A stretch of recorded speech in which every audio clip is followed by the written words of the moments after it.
Okay, so we are going to the fire station today. Fire station number 9. Because they are having a CPR / first aid / AED training today. And it is free for everybody. Y'all, excuse my face. I just woke up. Took a shower, brushed my teeth and stuff. But my face is pretty dry. But yeah, so we are going to fire station number 9. Don't do it, babe. I almost got destroyed. Y'all, we almost got in a bad car accident. Oh my God. So y'all, we was like 18 minutes late because we went to the Montgomery Police Department and we were supposed to go to the fire station. Like the fire station and the Montgomery Police Department is like connected to each other, so we didn't know. But we are now at the fire station, and this is free classes because it is CPR. It is first aid, CPR, and AED awareness week. So that's why we're here. It's free, you might as well. And we're bringing our children. I asked them on the Firefighter page, the Facebook page, and they said it's okay to bring our 2-year-old and 3-year-old. And they said we can come here anytime to bring them so they can see the fire station. So yeah, this is the fire station right here. That's the fire station.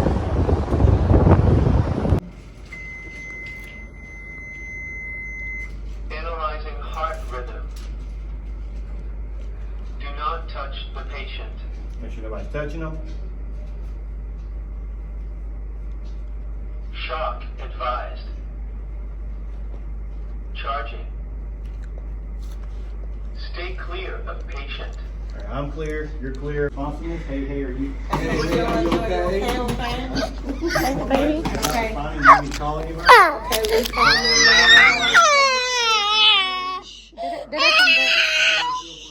Did that come back? Did that coming back? Go get your phone. You don't have a pulse.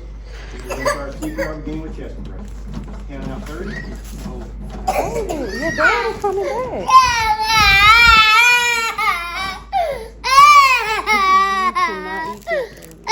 Look at that. Well, for this scenario right here, I like just get used to one breath. All right, so your AED has arrived. So let's go ahead and, Look at your daddy. Good job, baby. Put it on, but if I can put it on, I just stop the chest and push it. yeah, take it off. Mm-hmm. And you can look at the, there we go, just like that.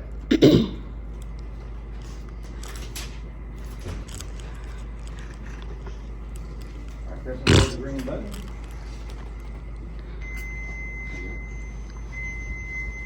Analyzing heart rhythm. Analyzing heart rhythm. Do not touch the patient. Do not touch the patient. Shock advised. Shock advised. Charging. Charging. Stay clear of patient. Stay clear of patient. Deliver shock. Fires, don't you? Don't you love fire? Remember the ball.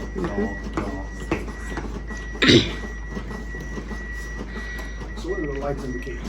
So if you want 2 green lights, that means you're doing it at the proper depth, at the proper speed, and all that. Oh, okay. All right, we're good. We're gonna call this one. We didn't make it.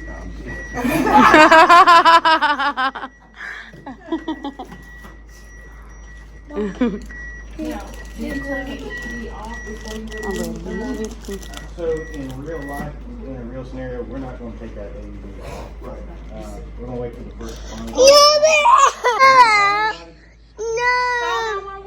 And get an AED. Help, call 911. All right. Feel for that pulse there.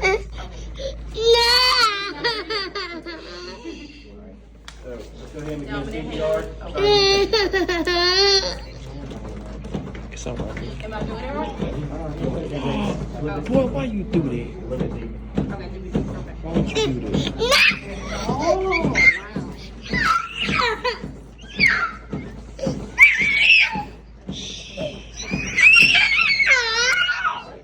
Two breaths. The mask on.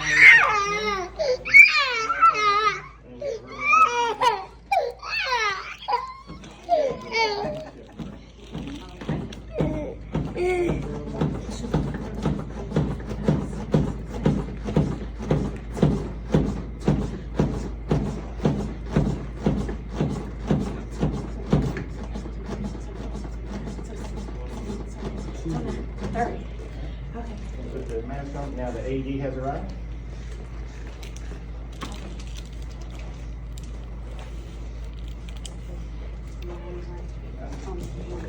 Take the plastic off.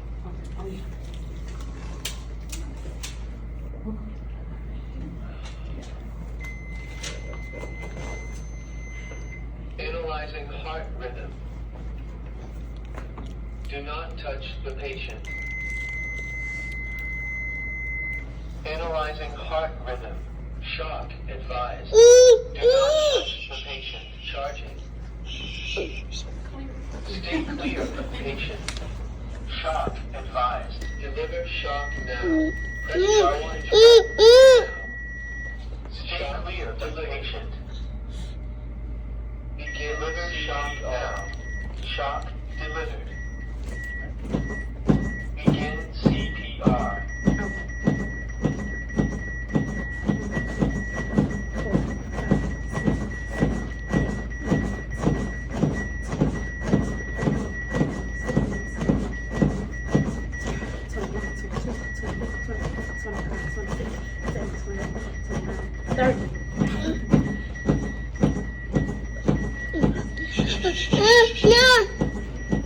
Oh, you can't go up there, baby.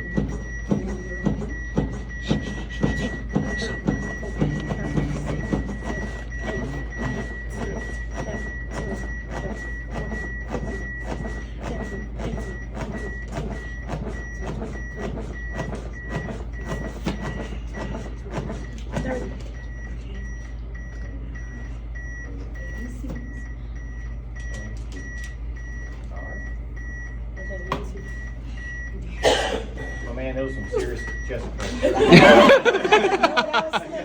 I'm going to cardiac arrest. I'm working the phone.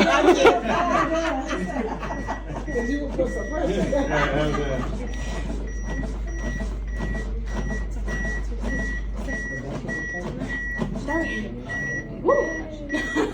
we'll call it.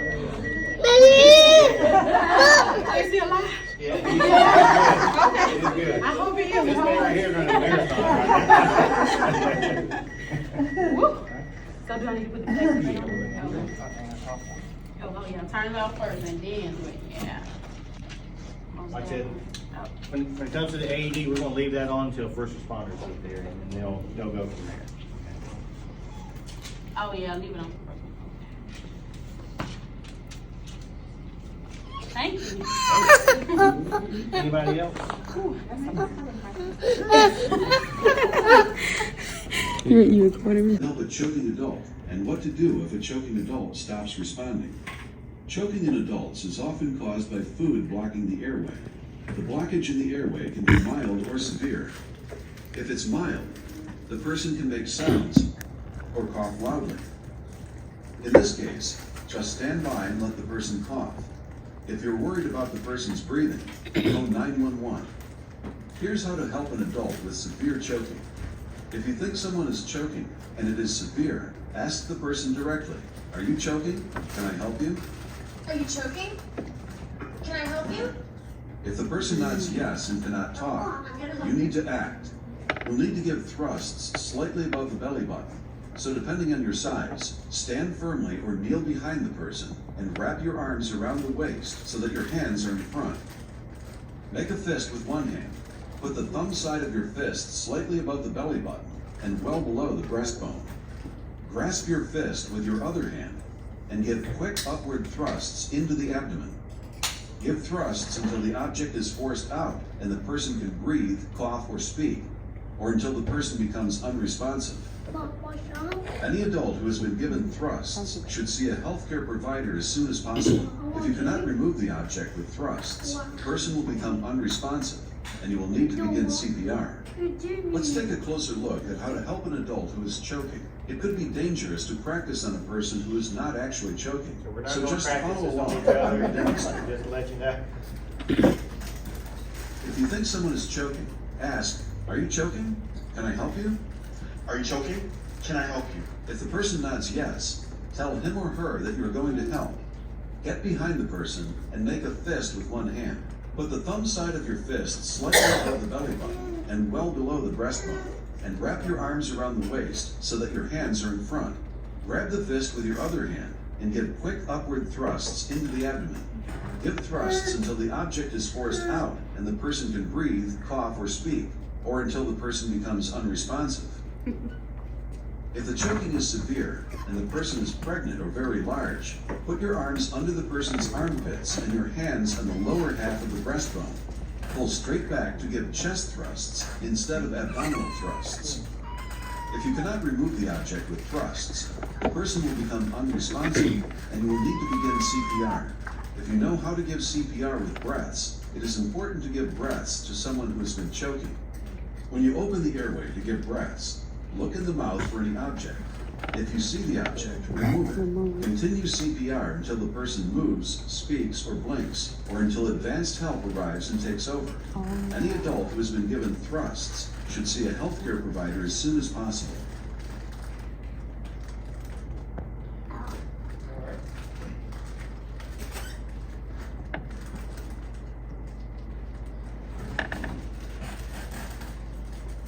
So when it comes to children, doing chest compression on children. Now, the American Heart, they classify infants as newborn up to 1 year of age and a child from 1 year of age of puberty.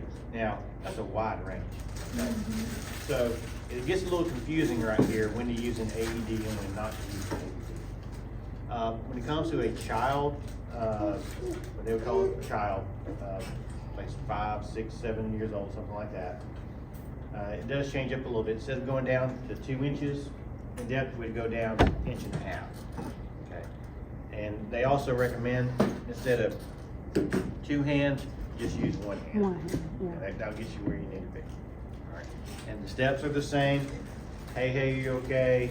Checking for a pulse. All that stuff is the same.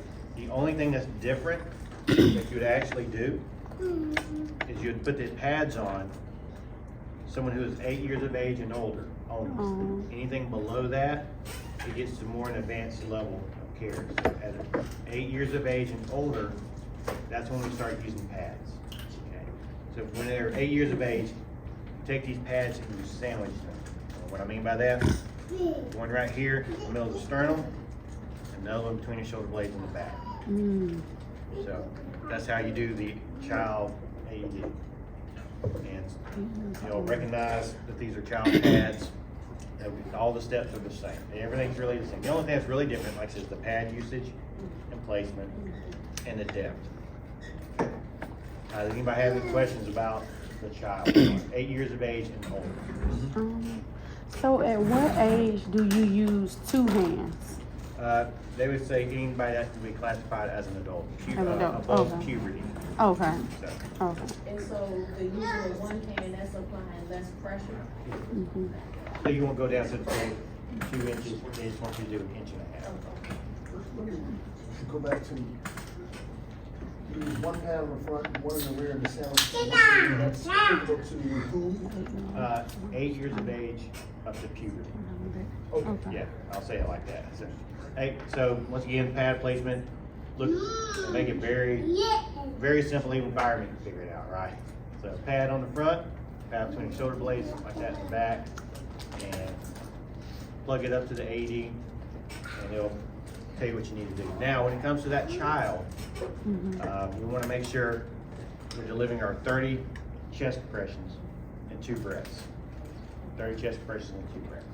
When it gets down to the infant level, it does change. And does anybody want to do anything with a child like this? It's pretty much the same, just the numbers are different. 1.5 inches and the pad placement, that was really all it is. And I don't have a child mannequin. They only sell adult and infant. That's really all you would do, is just put depth of 1.5 inches, pad placement right here, pad placement on the back, turn it on, follow the prompts. Yes. I know some years ago it used to be 15 and 2 for children, but now it's 30 to 2. Why is that? Okay, so when you go to 2 rescuers, it will change. The reason why, infants require more oxygen. So if you do 15, you deliver 2 breaths, you're getting more oxygen in the body. Just like their heart rate, respiratory rate, everything, all their numbers are faster on the infant. Mhm. And then as you get older, what happens, everything slows down, right? So, that's why you do 2 breaths, 15 chest compressions on 2 rescuers. So that means that's 2 people, somebody doing 15 chest compressions and then doing 2 breaths. Okay. For Okay. infant is 15? Yes. Okay. All right. Okay. All right, so we'll move on to the infant. Actually, let me show you something right here. Just make sure we're all clear. They may use 2 hands in this, they may use 1. Now it's your turn to practice. First, get into position. Place the heel of one hand in the center of the chest. Follow along with the drum See, beat. now they're using 2 hands. Let's begin. Push straight down, hard. Push down about 1/3 the depth of the chest, which is about 2 inches. Push at a rate of 100 to 120 compressions per minute. After each compression, let the chest come back to its normal position. Keep your compressions going until the drum beat stops.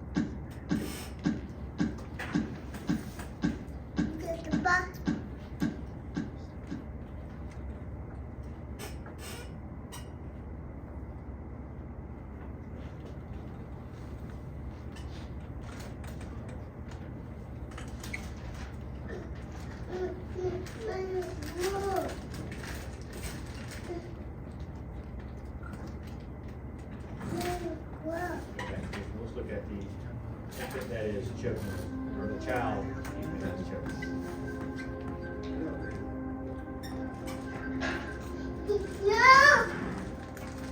Hey, Mom, can I have some snacks? No, there seems to be a word missing. What could it be? Please. That's the one. Here you go. Hey, Lexi. Lexi, are you okay? Lex, are you okay? Are you choking? I'm gonna help you, okay? Now you'll learn how to help a child with a mild or severe airway block. By the end of the module, you'll know how to recognize the differences between mild and severe airway block, how to help a choking child, and what to do if a choking child stops responding. Choking is a common emergency with children because food or some other object can easily become stuck in the airway. Choking can be mild or severe. If the child can make sounds, or if the child is coughing loudly, the choking is mild. No immediate action is needed. Just stand by and let the child cough. If you're worried about the child's breathing, phone 911. When a child experiences a severe airway block, it's important to take action quickly. The choking is severe if the child cannot breathe, if the child has a cough that makes no sound, or if the child can't talk or make any sound. The child may also make the choking sign by holding his or her throat. Any of these are signs of severe choking. You need to act right away to try and clear the airway. Here's how to help a child with a severe airway block. If you think a child is choking and it is severe, ask the child directly, "Are you choking? I'm going to help you." Hey, Lexi. Lex, are you okay? Are you choking? If the child nods yes and cannot talk, you need to act. You'll need to give thrusts slightly above the belly button, so kneel behind the child and wrap your arms around the child's waist so that your hands are in front. Make a fist with one hand. Put the thumb side of your fist slightly above the belly button and well below the breastbone. Grasp your fist with the other hand and give quick upward thrusts into the abdomen. Give thrusts until the object is forced out and the child can breathe, cough, or speak, or until the child becomes unresponsive. Any child who has been given thrusts should see a healthcare provider as soon as possible. If you cannot remove the object with thrusts, the child will become unresponsive and you will need to begin CPR. Let's take a closer look at how to help a child with a severe airway block. It could be dangerous to practice on a child who is not actually choking, so just follow along while we demonstrate. If you think a child is choking, ask, are you choking? Are you choking? If the child nods yes, tell him or her that you are going to help. Get behind the child and wrap your arms around the waist so that your hands are in front. Make a fist with one hand. Put the thumb side of your fist slightly above the belly button and well below the breastbone. Grasp your fist with the other hand and give quick upward thrusts into the abdomen. Give thrusts until the object is forced out and the child can breathe, cough, or speak, or until the child becomes unresponsive. If you cannot remove the object with thrusts, the child will become unresponsive and you will need to begin CPR. If you know how to give CPR with breaths, it is important to give breaths to someone who has been choking. When you open the airway to give breaths, look in the mouth for any object. If you see the object, remove it. Continue CPR until the child moves, speaks, or blinks. Advanced health arrives and takes over. Any child who has been given thrusts should see a healthcare provider as soon as possible.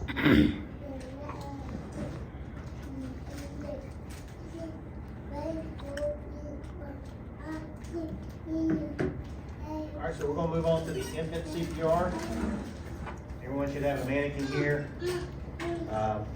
Mannequin. Of course, got a little power button right here. I got some more mannequins I'll pass out.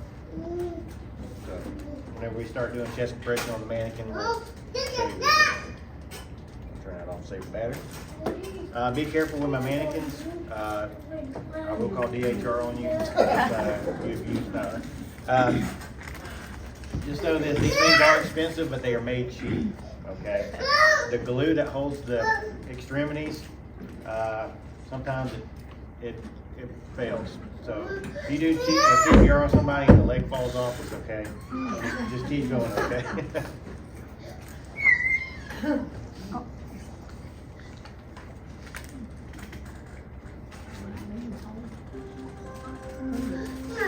Here are the steps in assessing whether an infant needs CPR. First, make sure the seat is safe. Look for anything nearby that might hurt you or the infant. Check if the infant is responsive. Tap their foot and shout their name. If they don't move, make a sound, blink, or otherwise react, they're unresponsive. Shout for help. If someone comes, have that person phone 911 and give them AED. If no one has come and your phone has a cell phone, phone 911 and put on speaker. Listen to the Next, check the infant's breathing by scanning the chest for 5 to 10 seconds. If the infant is not breathing or is only gasping, make sure the infant is lying face up on a firm, flat surface. Quickly move both the clothes out of the way. If an infant's clothes are difficult to remove, you can still provide compressions over clothing. If an AED becomes available, remove all clothes that cover the chest. AED pads must not be placed over any clothing. Give sets of 30 compressions and 2 breaths. If you don't have a cell phone and the infant is not injured, after 5 sets of 30 compressions and 2 breaths, you may carry the infant with you to phone 911. Keep giving sets of 30 compressions and 2 breaths until someone with advanced training arrives and takes over.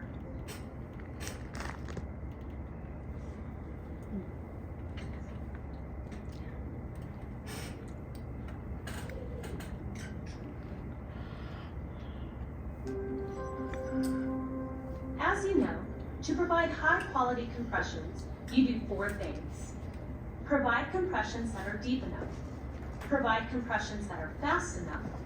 Allow the chest to return to its normal position after each compression, and don't interrupt compressions for more than 10 seconds. When providing high-quality compressions, pushing hard and fast is just as important with infants as it is with children and adults. Make sure the infant is lying on their back on a firm, flat surface. Some people find it easier to use a raised surface. Quickly move bulky clothes out of the way. If an infant's clothes are difficult to remove, you can still provide compressions over clothing. If an AED becomes available, remove all clothes that cover the chest. AED pads must not be placed over any clothing. Remember, one of the main differences in infant CPR is that you use just 2 fingers and 2 thumbs to provide compressions. Watch this placement if you're using 2 fingers on the infant's chest. Put 2 fingers of one hand on the breastbone, just below the nipple line. Press the infant's chest straight down approximately 1.5 inches, which is 4 centimeters. After each compression, let the chest come back up to its normal position. You'll need to give compressions at a rate of 100 to 120 compressions per minute. Watch this demonstration for placement if you're using the 2 thumbs encircling hands technique on the infant's chest. Encircle both hands around the infant's chest, placing your thumbs on the breastbone, just below the nipple line. Press the infant's chest straight down approximately 1.5 inches, which is 4 centimeters. Remember, if you can't achieve the appropriate depth, you can use the heel of one hand just like you learned in CPR for children. Now, the video will pause while you get into position to practice providing chest compressions to an infant. Not the power light, but the 2 green right on the side.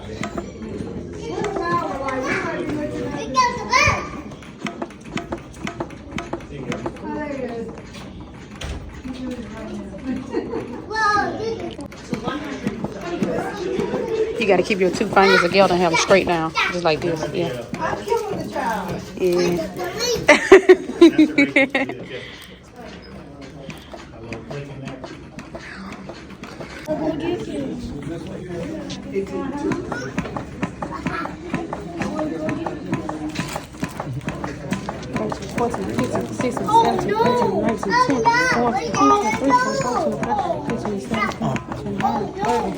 Fingers of your other hand to push on the chest in the same place you push during CPR. Repeat giving 5 back slaps and 5 chest thrusts until the infant can breathe, cough, or cry. Unresponsive. If you give an infant back slaps and chest thrusts and can't remove the object blocking the airway, the infant will become unresponsive. Any infant who has been given thrusts should see a healthcare provider as soon as possible. If you cannot remove the object with thrusts, the infant will become unresponsive and you will need to begin CPR. Alright, so 5 chest thrusts, 5 back slaps. I do recommend you always sit down while you do this. Don't ever stand up and try to flip the baby over because you may don't want to do that. So 4, 5, and then you go turn the baby around with the other hand. Count her. And then 5, 1, 2, 3, 4, 5. Okay, now turn it back over and do it again. Yeah. Hold the baby neck. 1, 2, 3, 4, 5, and then turn the baby around. 5 back blows. 1. You gotta hurry up now. 2, 3, 4, 5. Every second counts. Okay. 5, 4, 3, 2, 1. 5 and then 5. Remember, it's 5 and 5. 3, 4, 5. They always tell me, firefighter. Yeah, buddy. Yeah, buddy. So excited. Come on, Corey. Yeah. Yeah, that's a firefighter. Yeah, buddy. Yeah. Whoa. Whoa, this is so cool. Like Station 19 TV show. He said, Whoa. Look, buddy. Whoa. Say, hey, firefighters. Whoa. This is so cool. Mama go become a firefighter soon, buddy. Yes, look. Go over there, buddy. Whoa. Aid car, Mama already been teaching them about that. You see? Yeah, that's the aid car. That's the aid car. That's the firefighter truck. Whoa. Paramedics going now, buddy. You see it? Paramedics.